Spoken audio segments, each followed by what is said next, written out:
Bonjour à tous et bienvenue sur la vidéothèque d'Adrien Zanetta. Je suis Adrien Zanetta et aujourd'hui on va s'attaquer à une des notions les plus aberrantes qui nous est martelée depuis notre plus tendre enfance, en l'occurrence deux puisqu'elles sont très liées, mais on va surtout s'attaquer en premier à l'échec avant d'aborder la réussite, non pas vraiment comme une extension, mais vraiment pour montrer que en fait l'échec et la réussite sont tout simplement les deux mêmes faces d'une pièce qui n'existe simplement pas, mais que l'on nous invite et qu'on nous entraîne à, en fait, à créer au fil de notre vie.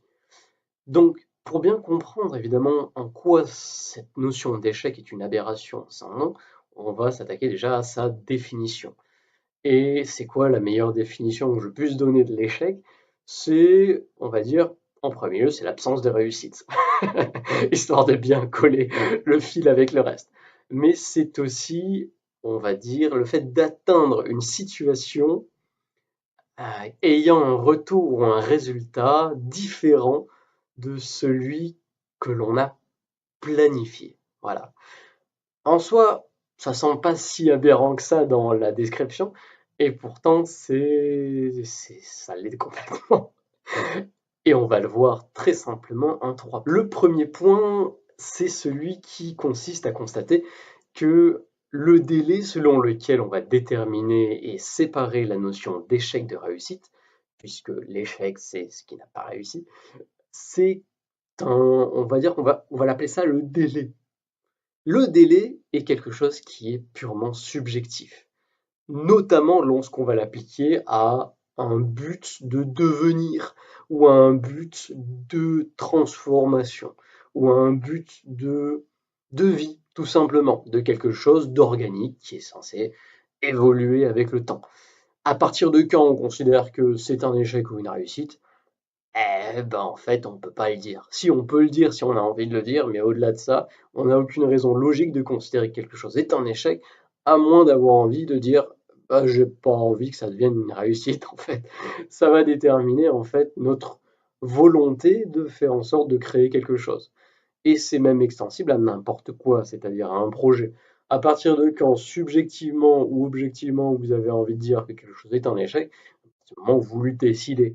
Si vous aviez envie de décider que aller sur la Lune, par exemple, ou perdre du poids, c'est un échec, bah, c'est parce que vous avez envie que ce soit un échec. De manière générale, aussi longtemps que vous mettiez de l'énergie dans ça, aussi longtemps ce ne sera pas un échec, vu que ce ne sera pas quelque chose qui aura connu un terme, puisqu'il n'y a pas de terme en fait. Le projet il continue aussi longtemps que vous avez envie que vous l'alimentier. Et que ce soit vous, vous en tant qu'individu, ou vous en tant que collectif, ça change absolument rien à la logique de l'histoire.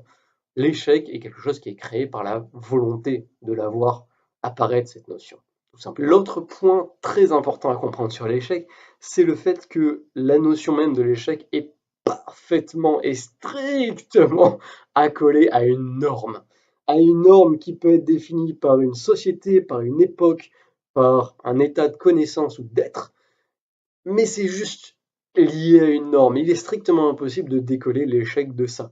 Par exemple, si on prend il y a 200 ans, est-ce que ce serait un échec dans une routine hygiénique, par exemple, que de ne se laver qu'une fois par semaine? Bien sûr que non. Parce qu'il y a 200 ans, l'eau n'était pas nécessairement aussi bien distribuée dans les pays développés, etc., etc. Et c'est lié à un ensemble de considérations normatives et moralistes liées à l'époque que l'hygiène, c'est comme ça, c'est une réussite parce que lorsque c'est fait tous les X temps. Aujourd'hui, si on dit bah, je suis parfaitement propre et qu'on annonce derrière qu'on se lave que 2 fois par semaine, il y a de bonnes chances qu'on considère que notre routine est un échec total et qu'en fait, considérablement, si on a échoué au fait d'être propre. Pareil pour les normes d'alimentation, pour les normes de sport, pour les normes d'intelligence, n'importe quoi. On va considérer aujourd'hui que le succès est totalement différent de ce qu'on considérait comme étant succès il y a 100 ans. Que le fait d'atteindre un succès aujourd'hui, c'est le fait d'être riche. Et on ne considérait pas nécessairement ça, par exemple en Grèce antique. En Grèce antique, peut-être déjà le fait d'être citoyen, c'était un succès dans la vie de quelqu'un. Donc l'échec en soi, c'est une construction qui est liée à l'époque et au fait que vous vouliez lui accorder ou pas de l'importance en soi.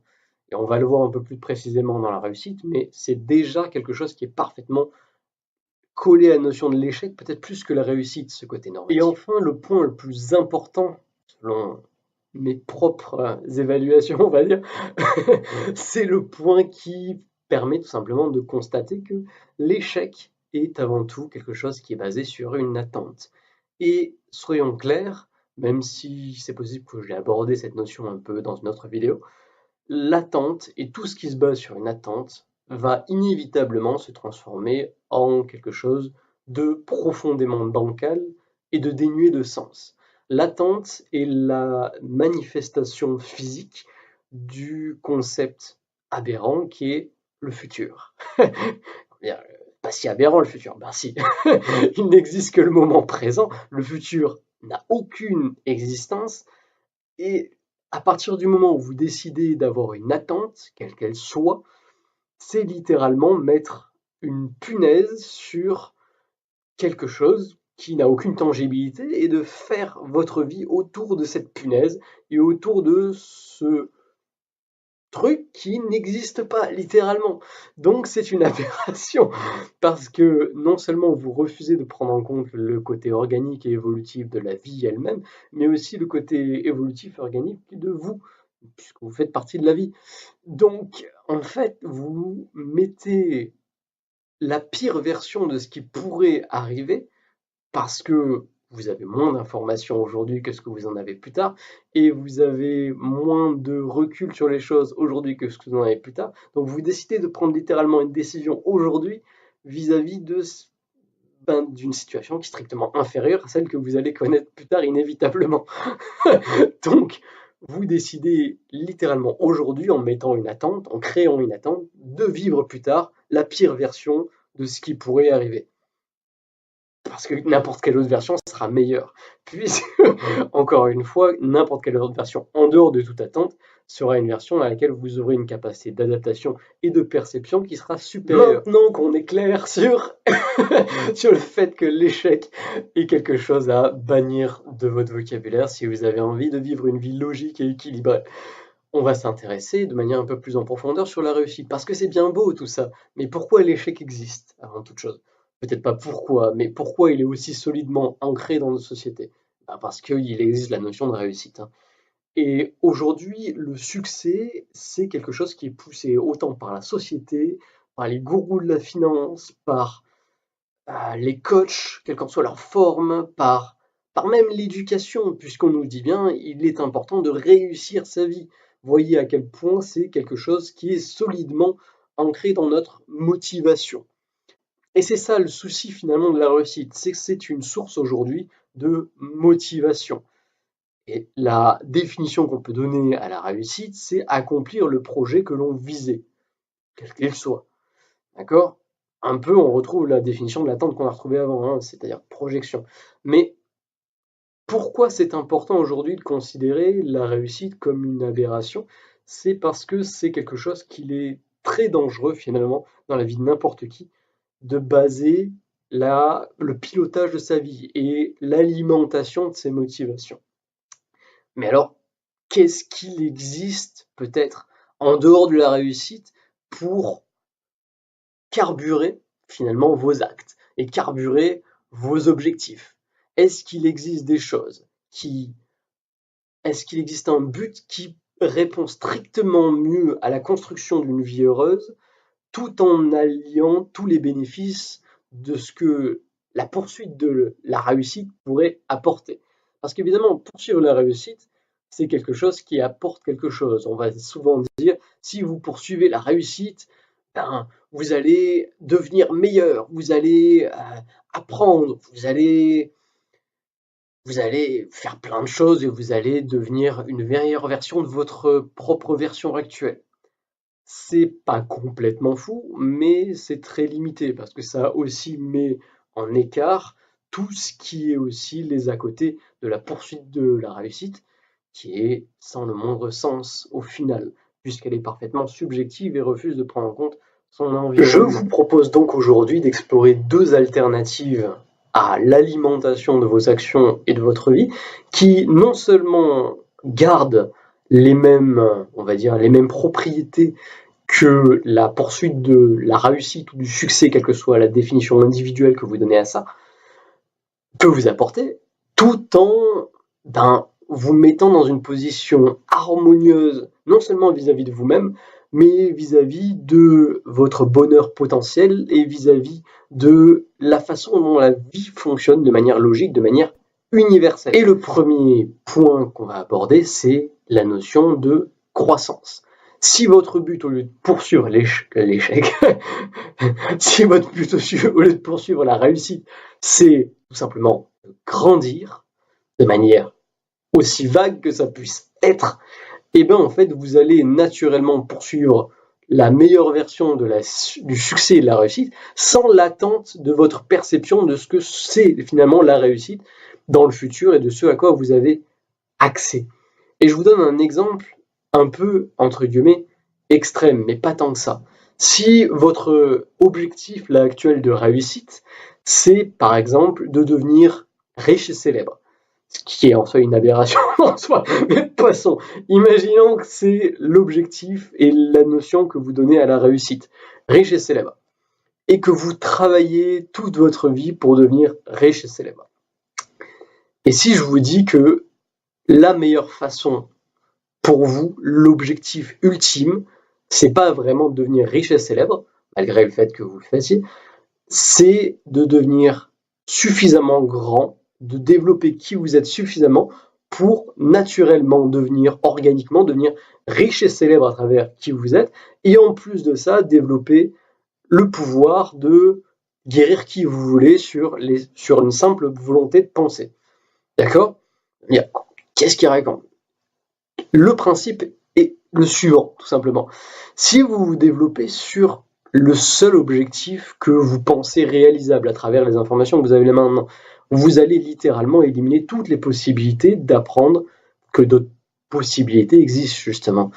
Et la focalisation que vous allez donner à votre vie sur des objectifs précis, sur l'accomplissement de quelque chose de précis, c'est la meilleure façon de vous priver littéralement et de priver l'intégralité de votre monde de tout ce qui vous serait accessible si vous n'aviez pas focalisé votre énergie sur quelque chose que vous limitez en fait.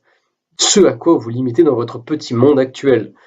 Et la réussite et le succès peut être parfaitement vécu comme une résultante, un sous-produit de votre développement, de votre croissance, qui vous apporte les mêmes, on va dire, incentives, les mêmes motivations à dépasser qui vous êtes aujourd'hui, puisque vous allez littéralement aller chercher vos propres limites, c'est la seule façon de grandir, c'est aller explorer ses propres limites pour avoir que des bénéfices en fait, parce que en cherchant, en motivant qui vous êtes et en alimentant votre croissance à travers le désir de croissance, littéralement, et bien en fait il n'y a plus aucun obstacle, plus aucune barrière, plus aucune montagne russe émotionnelle liée à l'attachement d'un résultat.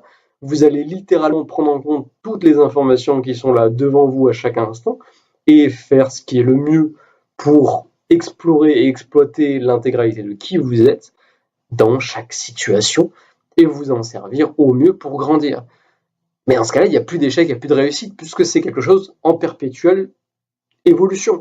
C'est quelque chose qui est aussi organique que la vie et qui vous permet non seulement en tant qu'individu de devenir meilleur, mais aussi de comprendre d'autant mieux la vie et d'être autant plus harmonieux avec elle. Si la notion même de poursuivre un peu sa croissance en tant qu'individu sur tous les espaces ne vous parle pas nécessairement autant que la quête du succès, voici une deuxième version d'une motivation qui répond exactement aux mêmes bénéfices que la quête du succès pourrait vous apporter, tout en alliant tous les bénéfices qu'on a vus avec la croissance ou avec le désir de croissance. C'est tout simplement aider l'autre.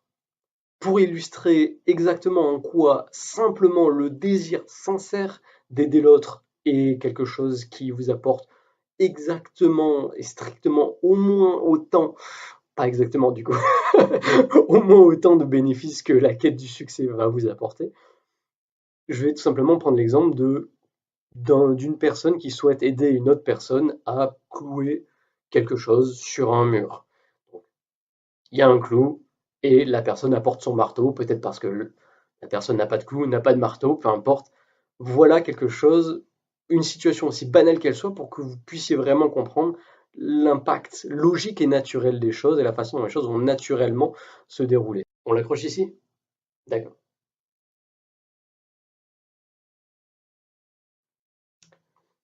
Bonne continuation. Et là, vous vous demandez peut-être, qu'est-ce qui vient de se passer? Ben, tout simplement, j'ai mis une situation qui n'a aucun sens, dans laquelle la personne qui est venue aider, au lieu d'enfoncer le clou jusqu'au bout, a décidé de donner un coup de marteau et puis de dire hop, I'm done, je finis, je m'en vais. Évidemment, cette situation n'a aucun sens parce que si quelqu'un a envie d'aider quelqu'un d'autre, il va littéralement donner tout ce qu'il peut donner. On n'a jamais vu quelqu'un qui voulait vraiment aider quelqu'un d'autre faire un tout petit peu du chemin et puis finalement partir un peu en faisant que la moitié du boulot. Et pourquoi c'est important de comprendre ça? C'est-à-dire que cette motivation, aider quelqu'un, apporter à autrui quelque chose, en fait, elle est naturellement poussante, elle est naturellement entraînante vers le fait de donner le meilleur de soi. Il y a peu de situations qui amènent humainement et naturellement et logiquement l'être humain à se dépasser que lorsqu'il est en position d'aider quelqu'un d'autre. Et ça, le capitalisme aime bien nous le faire oublier. Elle aime bien nous faire oublier que, ben, finalement, la richesse et le fait d'accumuler les choses et de prendre les choses à autrui et de l'esprit de compétition n'est en rien une source exclusive, entre guillemets, de dépassement de soi. Aider l'autre, l'altruisme par essence est la meilleure et en tout cas la plus harmonieuse façon de motiver un dépassement de soi et une croissance et une évolution à l'échelle individuelle comme collective. Et je ne vais pas aller dans les détails une nouvelle fois, mais évidemment, ça apporte exactement les mêmes bénéfices de base que toutes les solutions qu'on a abordées précédemment. Donc en fait, c'est une solution qui est strictement supérieure, l'altruisme, et aider l'autre, que ce que l'est la quête du succès, et vous apportera tout autant de succès par réverbération de vos actions que ce que le fait de poursuivre l'échec ou poursuivre, encore une fois, poursuivre le succès vous apportera. Quoi qu'il en soit, j'espère que cette vidéo vous aura apporté quelque chose. Si ça a été le cas, n'hésitez pas à la partager. N'hésitez pas aussi à aller voir sur Tipeee pour, si vous vous intéressez à ce genre de sujet, pour aller voir éventuellement des sujets traités de manière un peu plus élaborée, on va dire. Et si elle vous a apporté quelque chose, cette vidéo, je vous invite également à mettre un pouce en l'air, à vous abonner pour vous tenir au courant de mes actualités et à commenter pour partager peut-être votre expérience sur le sujet traité. Et en attendant de vous retrouver sur une prochaine vidéo, je vous dis que l'amour soit votre guide.